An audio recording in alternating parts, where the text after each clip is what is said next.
절반 넘게 전장현 회원단체만 후원광부는 해당 공모조명에 6만 개 정도. 이번 추경 예산 편성에서 전투와 전장에는 오후 2시부터 들에게 정부와 기업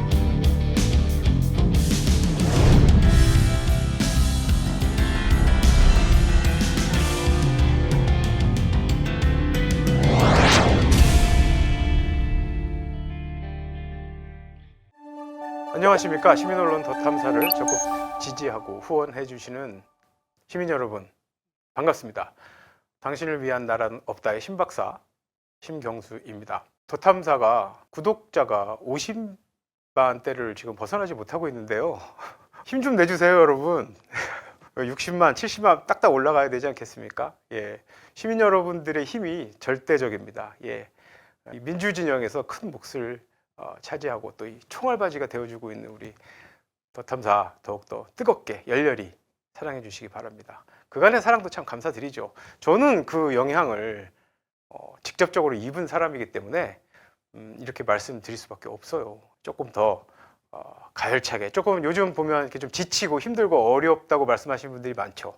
그러나 더 탐사를 비롯한 우리 진영의 다양한 매체들에 대한 뜨거운 사랑과 후원은 계속 유지해 주시기 바랍니다. 더불어서 신박사 TV도 좀 사랑해 주시고요. 제가 말씀 안 드리니까 너무 안 오시는 것 같아. 자, 오늘 드리는 말씀은요, 여러분들 지역에 가시면 지역아동센터라는 곳 좀 종종 보시죠. 그 말 그대로 지역에 있는 아동센터예요. 그 자격 요건이 되는 아동들이 방과 후에 그곳에서 부모님들이 일터에서 시간을 다 하고 댁으로 올 때 아이들을 다시 만나서 집에 같이 갈 수 있는 그 사이를 책임져 주는 지역아동센터가 곳곳에 많이 산재해 있습니다. 저출산 시대에 필수적인 곳이고 지금보다도 몇 배 더 시설적인 확장이 있어야 되고요. 프로그램의 업그레이드도 필요한 곳입니다. 저는 사실 노인복지 전문가이지만 아동복지에는 사실 모르지만 그냥 상식적으로도 알 수 있어요. 저출산 문제는 단순히 출산만 독려해서는 되지 않아요. 그 아이들을 얼마큼 잘 긍정적인 성인으로 키워내느냐 하는 것에 관건이 있는 것이죠. 그런 의미에서 지역에 있는 아동센터의 역할은 매우 크다고 할 수 있어요. 하지만 현실은요, 완전 반대입니다. 매우 열악해요. 또 정부에서 100% 운영을 하는 곳이 아니고 민간시설의 성격을 갖고 있고 정부 보조금을 받는 형태이다 보니까 거기에서 일하시는 분들의 어떤 그 상황도 그렇고 환경적인 문제 더 그렇고 참 안타깝습니다. 물론 예전에 비해서는 상당히 좋아졌죠. 예전에 비해서는. 하지만 저희가 예전과 비교할 수 없죠. 대한민국의 사회복지가 어떤 사회복지입니까? 영국이라는 사회복지라는 것의 근본을 태동시키고 지금까지 이어온 수백 년을 몇백 년에 걸쳐서 영국이 이루어낸 것을 우리나라는 뭐 한 5, 60년 만에 만들어낸 국가이죠. 저는 대한민국의 저력을 믿거든요. 왜냐하면 사회복지 역사만 들여다봐도 대한민국은 정말 대단한 나라인 걸 알 수 있어요. 우리만 모르는 것 같아요. 우리만 모르고 전 세계가 다 알 수 있습니다. 우리나라 얼마나 힘이 있는지. 그래서 제가 인터뷰를 좀 했습니다. 지역아동센터의 시설장 운영하시는 분과 거기서 함께 또 일하시는 두 분 선생님들을 모시고 인터뷰를 진행을 했어요. 4가지 정도 질문을 드렸습니다. 그래서 제가 오늘은 제가 뭐 그 인터뷰 내용 질문 중에 중간중간 끼어드는 것보다는 일괄적으로 그분들의 인터뷰 내용을 여러분들 한번 쫙 보시고 마지막 부분에서 제가 정리를 좀 드릴게요. 현재 대한민국의 사회복지에 어떤 문제가 있고 저출산에 대해서 어떤 고민을 갖고 있으면서 현재 왜 아무것도 하지 않고 있는가, 이렇게 분명하게 알 수 있는 것, 현장에 계신 분들과 약 1시간 정도의 인터뷰를 통해서 아동복지 전문가가 아닌 제가 봐도 느낄 수 있는 이것을 왜 정부는 주저주저 하고 있는가, 문제 해결을 위해서 그런 고민을 여러분 오늘 함께 한번 해봤으면 좋겠습니다. 참고로 이 시설, 아동복지 시설 그 장, 그리고 함께 해주신 분들에 대한 살짝 배경을 말씀드리면, 이 시설장 분은요, 사회복지계 만연해 있는 이 후원금을 둘러싼 오용, 아주 그냥 머리를 이렇게 절레절레 흔드시는 분이에요. 과거에 그런 복잡한 일로 고생을 너무 많이 하셨고, 본인이 그런 경험을 했다는 게 아니고 옆에서 본인이 속한 신물이 나시는 분이에요, 이분은. 그래서 후원금을 받지 않으세요, 이분은. 아무리 어려워도 정부 지원금과 법적으로 허용돼서 주어지는 비용만을 갖고 운영을 한다. 굉장히 타이트합니다. 그래서 저도 참 안타깝게 생각하는 부분이에요. 거기는 분명한 이유가 있습니다. 그건 뭐 여러분들께 제가 오늘 공유할 일은 아니고 어쨌든 그런 백그라운드를 갖고 있습니다. 후원금? 이분은 후원금에서는 단 10원도 받지 않는다. 우리는 우리가 알아서 운영을 한다. 그러한 철학을 갖고 계신 분이에요. 그러니까 정부에서 주어지는 펀딩이 다인 거예요. 우리 더 탐사도 시민들의 후원금으로 운영되고 있잖아요. 그러니까 이러한 성격을 갖는 단체들은 타이트합니다. 여기 하나, 뭐 집기 하나, 뭐 장치 하나 하기가 어렵습니다. 이 후원금으로 다 하시는 거기 때문에. 마찬가지예요. 지역아동센터도. 지금 제가 인터뷰한 그곳 더 하고요. 어떤 내용의 인터뷰를 했는지 제가 차례로 말씀을 드리는데요. 현 정부에 들어서 피부로 느껴지는 어떤 변화가 있는지, 그리고 문재인 정부 때 뭐 잘했던 것, 못했던 것, 현재 윤석열 정부에 대해서 지역아동센터 운영하시는 분들이 기대하시는 것, 그러한 부분들을 여쭤봤습니다. 그래서 이 세 분이서 사이좋게 대답을 해주셨어요. 여러분 그 세 가지 질문에 대한 답을 한번 쫙 들어보세요. 현재 지역아동센터가 어떤 문제, 대부분은 과거로부터 계속 반복되어 온 어려움이에요. 뭐 인력의 부족이란가, 운영비의 어떤 그 제한, 그리고 환경적인 문제들, 그런 것들인데 이번에 인터뷰하면서 제가 새로 느낀 것들도 있고 한데 그것은 나중에 마지막 질문과 답에 코멘트를 할 때 여러분들께 함께 말씀드리기로 하겠습니다. 일단 이 세 가지 질문에 대해서 이 세 분이서 어떻게 대답을 하셨는지 여러분들 먼저 한번 보시죠.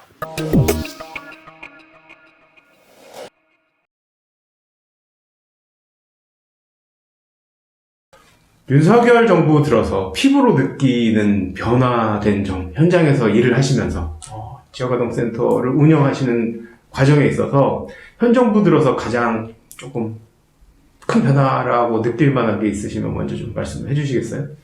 저는 일단 종사자 이제 생활복지사인데 제가 일하면서 뭐 딱히 피부로 느껴지는 어려움은 저는 딱히 없고, 뭐 예전부터 이제 저희가 이제 뭐 돌봄교사라든가 이런 분들의 인력이 이제 부족하다는 그런 거는 이제 뭐 딱 현 정부뿐만 아니라 그전 정부 그전 그렇죠. 때부터 인력 부족은 항상 있어 왔어서 일단 저는 그런 부분이 조금 아쉽긴 한데 제 피부로 지금 뭐 제가 이 아동센터에 종사하면서 피부로 확 느껴지는 그런 거는 저는 딱히 없습니다. 크게. 저는 이제 실속장으로서 이제 12년 차 지역아동센터를 지금 근무하고 있는데요. 뭐 예전에도 있었지만 윤석열 정부 들어와가지고 다 함께 돌봄, 뭐 학교 돌봄, 뭐 지역사회 돌봄, 지역아동센터가 존재하고 다 함께 이게 정책을 좀 하나로 뭉쳐서 더 발전 있게 이렇게 정책을 펼쳐나가야 되는데 자꾸 세분화시키고 나누고 해가지고 오히려 제일 역사가 있는 지역아동센터가 제일 소외감을 당하고 있는 것 같아요.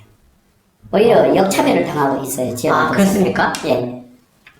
역차별이라 하면 어떤 부분에 있어서? 그러니까 지역아동센터는 새로 시작하게 되면 2년 동안은 자부담으로 운영을 해야 되거든요. 근데 정부의 실은 다 함께 돌보면 인건비도 다 보존해주고 그 모든 게 지원이 다 되잖아요. 그러니까 지역아동센터가 오히려 소외당하고 있는 느낌. 오히려 지역아동센터에서 다 돌보지 못한 그런 인력들을 뭐 이제 새로 만들어서 뭐 다 함께 돌봄이라든지 이렇게 함께 다 같이 이제 운영해 나가야 되는데 실상은 이 목적이 지금 우리가 이제 맞벌이 부부라든가 가정에서 이제 아동들을 케어하지 못하는 아동들을 대상으로 이제 이런 정책들을 새롭게 이제 펼쳐 나가는데 너무 중독적이에요, 사실은. 실상은. 대부분의 사회복지시설, 사회복지 정책들이 좀 그런 면이 없지는 않은데, 그런 부분이 있군요. 그러니까 기존에 운영하시던 센터들이 역차별을 당하고 있고. 그렇지. 이거 심각한 얘기인데. 그래도 좀 하나 좀 어려운 부분이 올해부터 지금 그 나라에서 8시까지 이제 운영을 하게 해요. 근데 실상은 정책을 추진하는 사람 입장에서는 8시까지 운행하게 되면 맞벌이라든가 좀 가정에서 케어받지 못한 아동들이 센터에서 부모를 대신해서 양육을 받을 수 있으니까 좋겠다 생각하는데 막상 저희 입장에서 생각해보면 저희 종사자들도 한 가정의 부모잖아요. 그렇죠. 오히려 이 가정에 있는 종사자들이 8시까지 연장 근무함으로 인해서 특별히 또 수당이 있는 것도 아니에요. 그렇죠. 네, 그럼 집에 귀가하는 이 종사자들의 가정의 아동들은 어떻게 하냐 이거죠. 그러니까 이런 부분에서 이 아동들이 부모가 늦게 오면 문소리가 나면 애들이 다 쳐다봐요. 혹시 우리 엄마 아빠인가? 그래서 제가 보니까 아이들이 정서적으로 한 센터에 늦게까지 있는 게 도움은 안 될 것 같아요. 정서적으로는. 그렇구나. 네. 그건 진짜 중요한 부분인 네. 것 같아요. 예, 무조건 저도 이론적으로만 항상 공부를 하기 때문에 국가정책이 그 아동들을 보호하는 시간을 늘리고 종사자분들의 뭐 급여를 그만큼 더 드리고 하는 것이 좋다라고만 생각했는데 또 지금 원장님 말씀하신 대로 그런 부분이 또 있네요. 아이들이 정서적인 안정감. 그러니까 저희가 뭐 늦게까지 근무한다고 해서 더 추가적으로 뭐 수당을 요구하거나 그렇지는 않은데 이 아이들이 이제 성인이 된 이후에 사회 문제로 연결될 수 있지 않을까. 왜냐면 정서적으로 너무 비비해지고 부모에게 굉장히 사랑을 받아야 할 그 시기를 놓쳐버리면 지금 사회적으로도 굉장히 겉모습을 봤을 때는 아이들이 건강한데 정서적으로는 굉장히 건강하지 못하고 굉장히 좀 문제되는 아동들이 많이 보여지거든요. 그러니까 나중에는 이 아이들이 성장하게 되면 우리 사회 전체 문제로 이게 아마 좀 문제될 수 있지 않을까라는 생각을 하게 돼요. 그런 부분은 이론적으로도 연구가 많이 된 것 같은데 저는 지금 원장님 말씀하신 그런 부분을 처음 들었어요. 예, 다른 요인은 제가 좀 접한 게 있는데 이렇게 현장의 목소리를 담는 게 의미가 이런 부분에 좀 있는 것 같아요.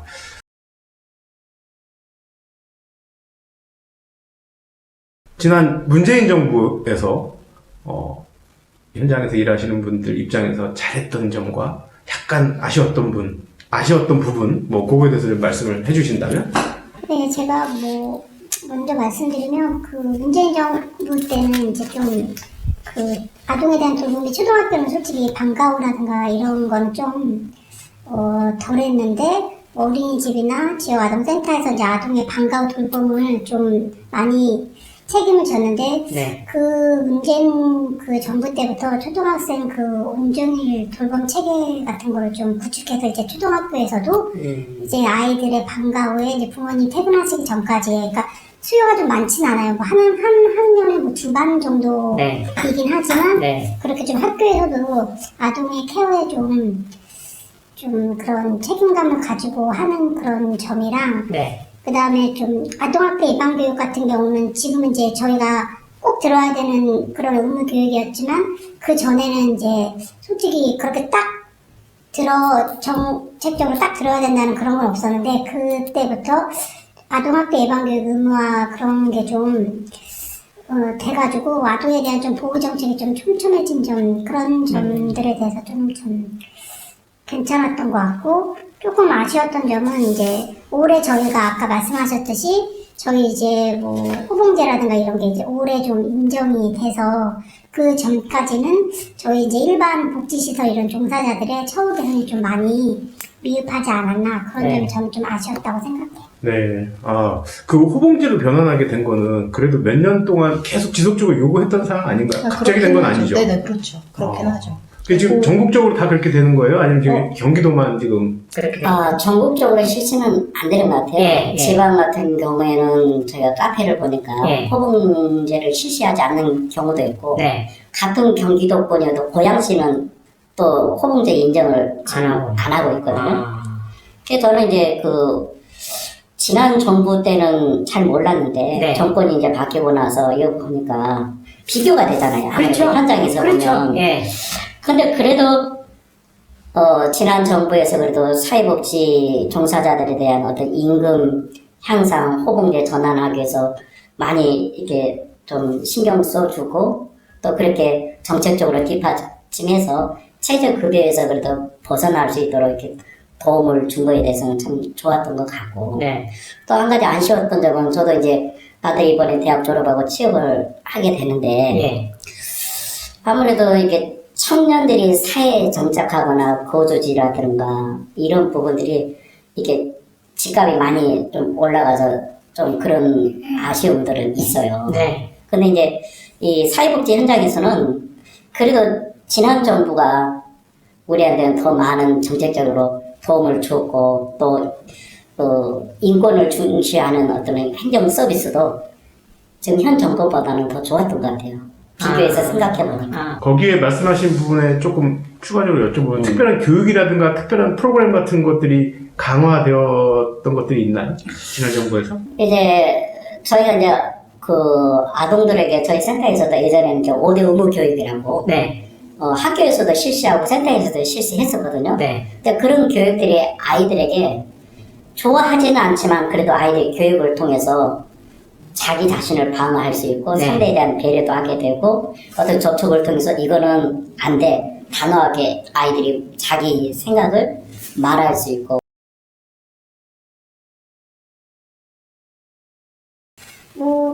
얼마 전에 아동 정책 추진 방안 같은 거 몇 가지 발표하신 게 있는데, 제가 좀 이렇게 요즘 아동 학대 당해서 사망하는 사건에 대한 뉴스가 좀 많이 나오잖아요. 근데 출생 신고가 안 된 아이들이 좀 있어서 그 아이들이 학교에 안 나오는지 어디 방치되어 있는지 모르는 경우가 좀 많다는 얘기를 좀 들었어요.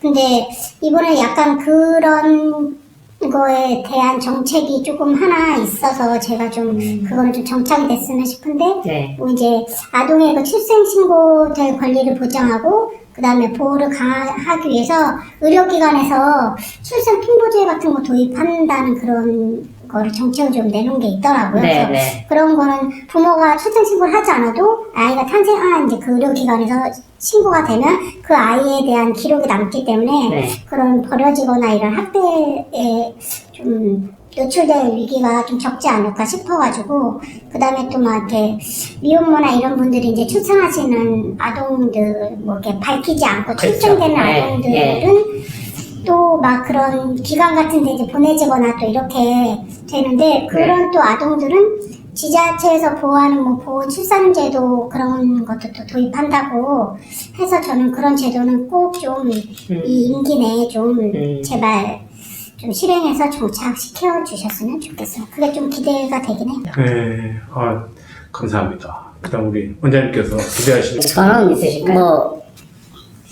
기대는 별로 없어요. 왜냐하면 우리나라가 이제 정권이 바뀌면서 민주화도 발전되고 하는데 이번 정부에 들어와가지고는 전 정부에 대한 정책들을 다 온상시킨다든지 파기한다든지 반대한다든지 아니면 전 정권의 정책이 다 잘못된 걸로 매도를 해버리잖아요.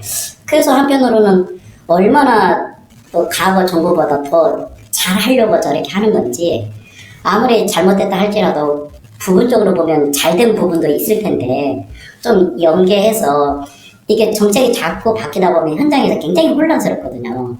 정책을 연구해서 어떻게 보면 더 좋은 정책을 발표하지만 현장에서 보면 연계성이 없이 자꾸 끊어져 버리고 또 하다 보면 정권이 몇 년 후에 바뀌면 또 바뀌겠지?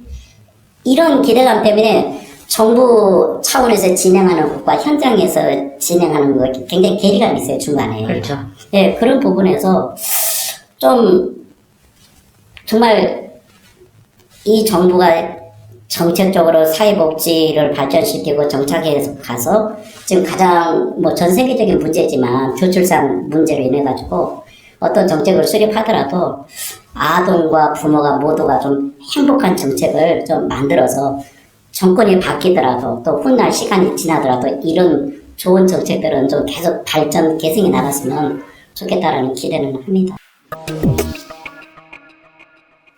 자, 여러분 잘 들어보셨죠? 여러분들이 생각하셨던 지역아동센터 운영 상태와 현재 현장에서 일을 하고 계신 분들의 목소리를 들어보니 거리감이 있습니까? 아니면 여러분들 생각과 비슷하십니까? 저는 사실 제 기대와는 좀 지금 말씀하시는 것보다 좀 더 나을 줄 알았어요. 그런데 힘들어요. 굉장히 여러 가지 문제로. 더더군다나 윤석열 정부 들어서는 아까도 뭐 그런 말씀을 하셨지만 기대가 별로 없으시다는 말씀을, 그게 참 어려운 일입니다, 여러분. 사회복지는 기본적으로 예산이 넉넉치가 않습니다. 그래서 참 어렵게 운영을 하시는데 그나마 기대가 있으면은 좀 덜 힘들겠죠, 여러분. 나아질 거야. 내년쯤 좋아질 거야. 근데 기대가 없어요. 정상적인 임기라면 향후 4년인데 4년 동안 기대가 없이 일을 해야 돼요. 그 열악한 환경에서. 그나마 경기도의 경우는 처우 개선이 됐기 때문에 그나마 조금 낫습니다. 근데 그건 어떻게 보면 당연한 겁니다, 여러분. 사회복지 시설에서 일하시는 분들에게 열정페이를 원하는 거는 이제 구시대적인 생각이에요. 일한 만큼 보수 받아야죠. 그러나 무엇이 어찌되었든 현장에서 일하시는 분들의 헌신과 사랑, 봉사 뭐 이런 마인드가 아직은 좀 버틸 수 있는 힘이 되어주는 건 사실이죠. 일단은 그 일하시는 분들의 처우 문제가 상당히 심각한 것은 알 수 있죠. 예. 근데 그건 어제 오늘 일이 아니에요. 제가 항상 말씀드리지만 사회복지 시설, 특히 공무원이신 분들, 공무원 집단이 항상 말하죠. 무슨 민원을 제기할 때 인력이 부족하다. 사회복지 시설에 대해서 민원을 제기할 때 사람이 없다. 그 사람을 더 쓰면 되죠. 다른 예산 줄여서. 지금 낭비되고 있는 예산 많고요. 대부분의 지자체들은요, 예산에 불용이 굉장히 많아요. 그러니까 왜 예산을 그렇게 짜서 그렇게 불용으로 남기냐 이 말이에요. 20%, 30%를. 그걸 현실적으로 인건비를 활용을 하면 됩니다. 왜 안 됩니까? 그건 지자체장의, 단체장의 의지고 결정 방향이 그렇게 간다면 갈 수 있는 거예요. 저는 그쪽에, 그 공무원 쪽에 일을 하기 전에는 몰랐어요. 그렇게 불용이 많은지를. 심한 곳은 불용이 40%에 달하기도 해요. 예산의 40%가 사용이 안 되고 남는다는 얘기입니다, 여러분. 그럼 그 예산을 왜 짜냐고요. 여전히 현장에서는 인건비가 부족하고 사람을 못 쓰고 지역아동센터에 2분이 계시고 1분이 쉬면 1분이 다 해야 되고 20몇 명의 아동들을, 이거 말이 안 되는 거지 않습니까? 그 발런티어라도 쓸 수 있게, 아르바이트라도 쓸 수 있게 재정적으로도 좀 이렇게 확보를 해주는 것이 맞죠. 항상 그 구시대적인 생각, 항, 목, 무슨 별, 차, 뭐 또 한문으로 돼 있더라고요. 또 저는 깜짝, 너무 어려워요, 그런 게. 예, 뭐 다 해서 뭐 옛날식으로, 물론 다 장단점이 있겠지만 저는 현실적인 문제를 말씀드리는 거예요. 현재 이런 문제가 있는데 왜 고치지 않나는 거죠. 이보다 더 큰 문제가 있습니다, 여러분. 마지막 질문이 있죠. 우리나라의 아동복지에 대해서 가장 시급하게 이루어져야 할 것이 무엇이냐는 질문에 이분들은 이렇게 대답했습니다. 함께 들어보시죠.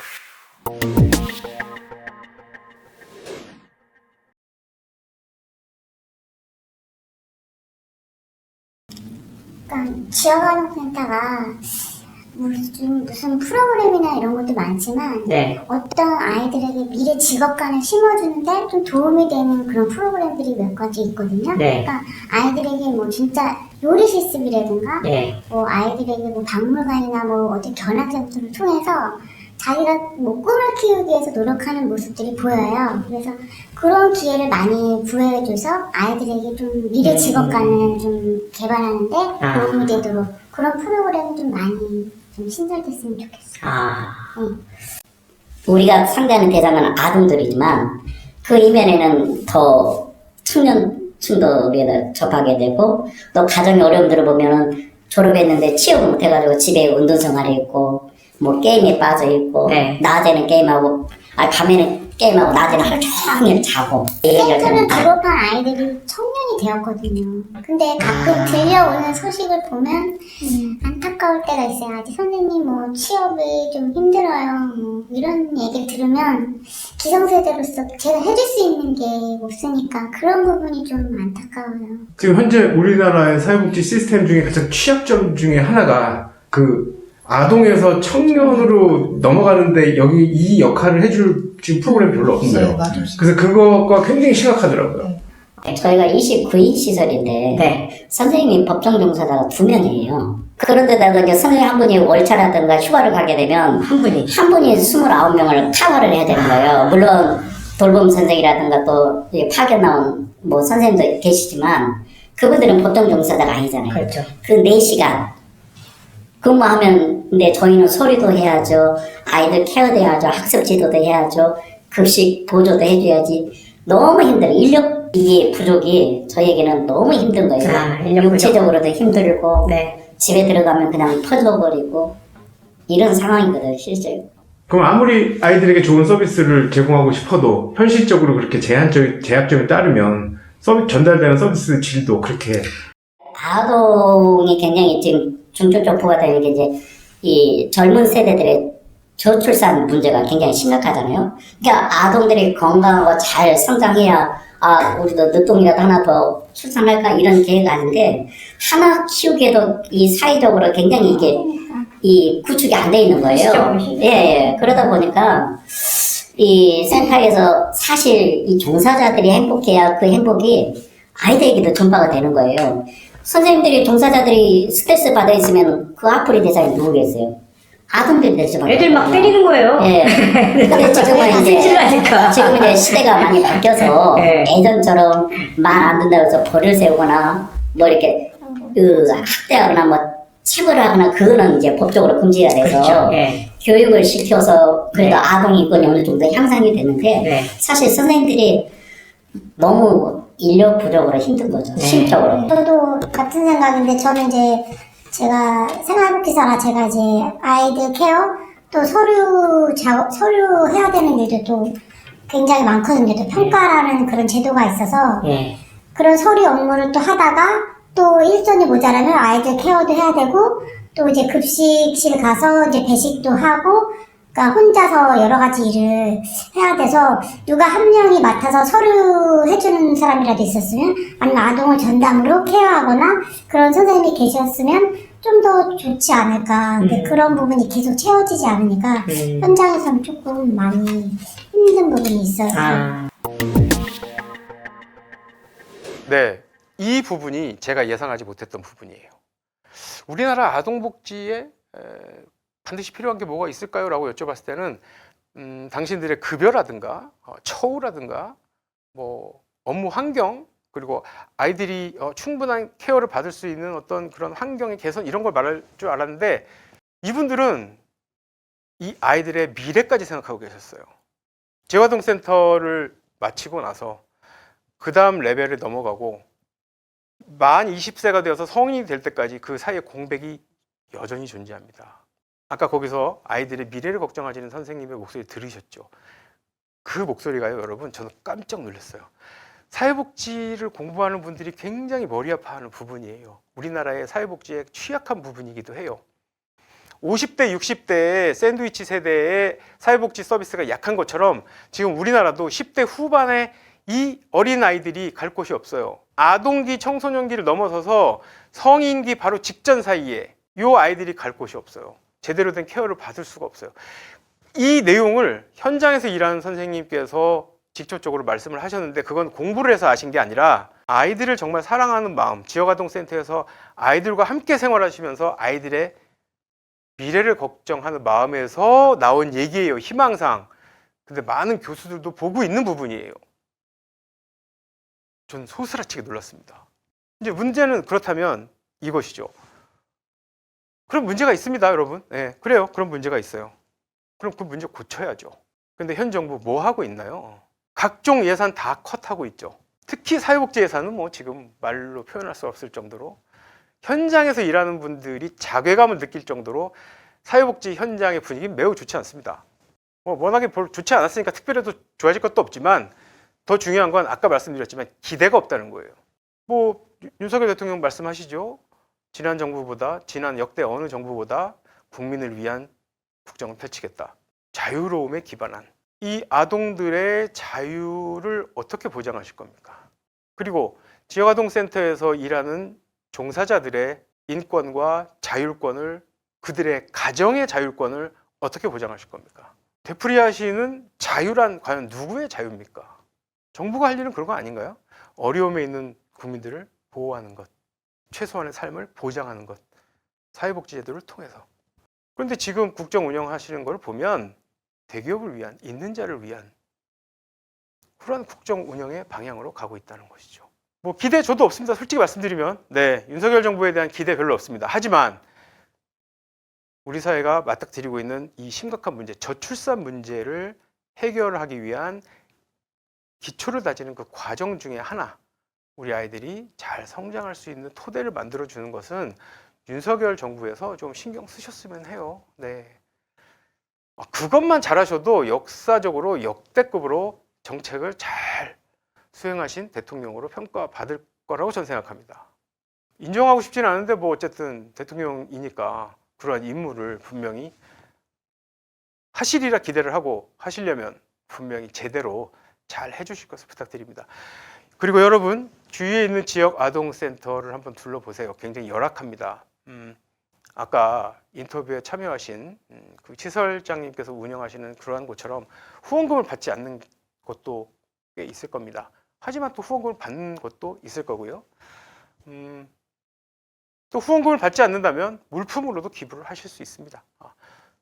저 역시 그 곳에 물품으로 필요한 물품들, 매일매일 소모되는 것들, 아이들과 생활하면서 그러한 것을 또 기부를 하기도 했습니다. 제 채널에 구독자분들이 모아주신 후원금으로 그러한 활동하기도 합니다. 윤석열 정부 하에서 살아가야 하는 대한민국 국민들입니다. 앞으로 이 상황이 얼마나 지속될지 모릅니다. 하지만 저희가 그 과정에서 넉넉히 그냥 그때까지만 기다릴 수는 없지 않습니까? 우리 나름대로 잘 의지하고 협조하고 잘 살아갈 수 있는 방법을 강구해야 합니다.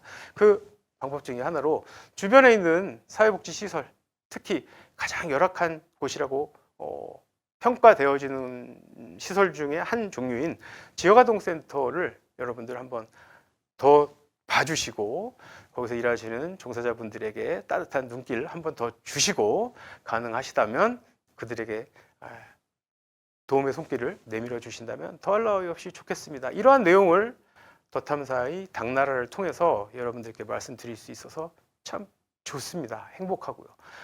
제 지금 뒤에 있는 백그라운드를 장식하고 있는 윤석열 대통령께 다시 한번 부탁드립니다. 우리나라의 사회복지 시설은요, 사회복지 제도는 윤석열 정부에서만 운영되는 게 아닙니다. 지난 과거 정부부터 쭉 이어져 왔고요. 앞으로도 그 패턴을 이어서 쭉 가야 하는 겁니다.